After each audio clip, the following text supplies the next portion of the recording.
Happy Wednesday. Today, we look at India's successful anti-satellite missile test, the resumption of US-China trade talks, check in on the Indonesian elections and more. India shoots down a satellite. India said today that it shot down a low-orbiting satellite with a missile fired from a testing facility in Odisha, eastern India. The successful test was announced in a rare televised address by Prime Minister Narendra Modi, who said it meant India has registered its name in the list of space superpowers.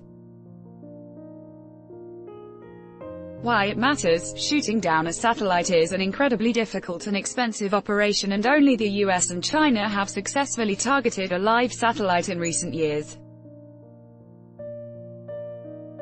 Russia has developed an anti-satellite system, but it has not yet been tested against a live target. India's success was thus a notable show of force and scientific expertise. It will no doubt give Mr. Modi a boost at the upcoming polls, while raising concerns in Pakistan about India's missile defense capabilities. No surprise then that this would yield an unscheduled televised address from PM Modi. Go deeper. India shoots down satellite, joining space superpowers. Modi anti-satellite weapons, rare, high-tech, and risky to test. Still more talks for what seems like the umpteenth time in just the past few months. Trade negotiators from the US and China are meeting. And for what seems like the umpteenth time, there is talk of good progress being made. The U.S. Trade Secretary and Treasury Secretary are due in Beijing tomorrow, while the top Chinese negotiator is set to travel to the U.S. next week. The big picture, progress has been frustratingly slow thus far. Every forward step seems to be greeted by several backwards ones. We were in the midst of step back when this new flurry of diplomatic activity began.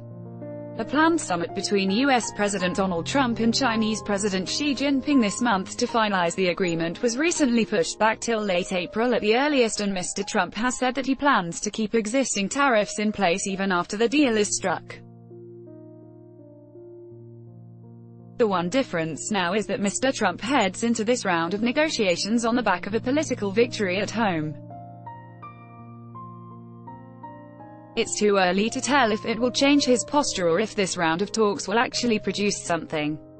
The full story: US-China trade talks to resume as Trump vows excellent deal, election check-in. Indonesia. There are just 3 weeks to go before the largest democracy in Southeast Asia heads to the polls, so I thought I'd give a quick update on how things are shaping up there.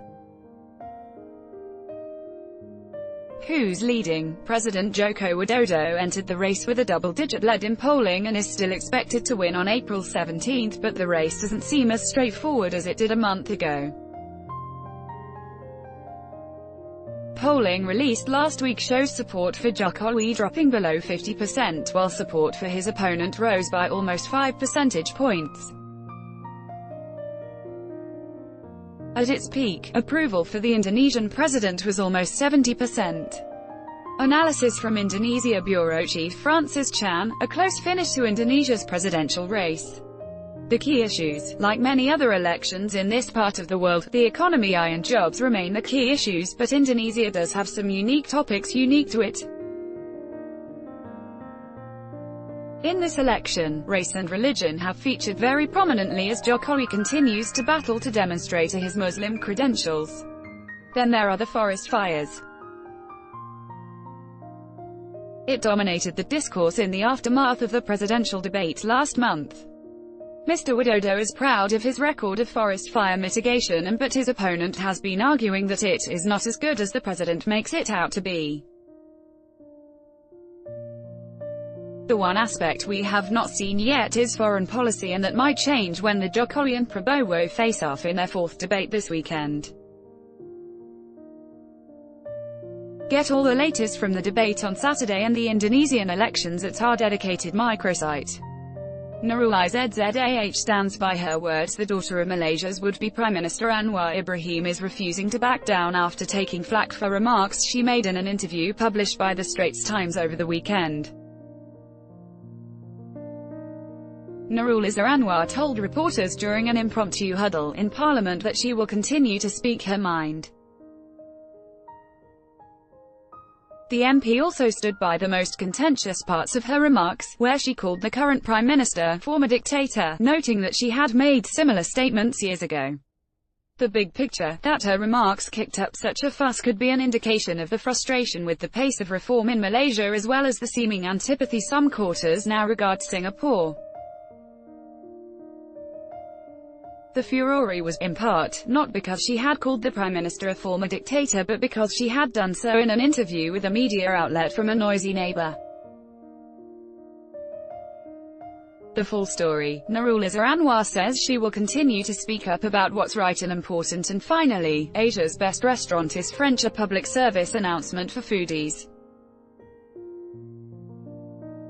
For the first time in 5 years, Asia has a new best restaurant, according to the Asia's 50 Best Restaurants 2019 list.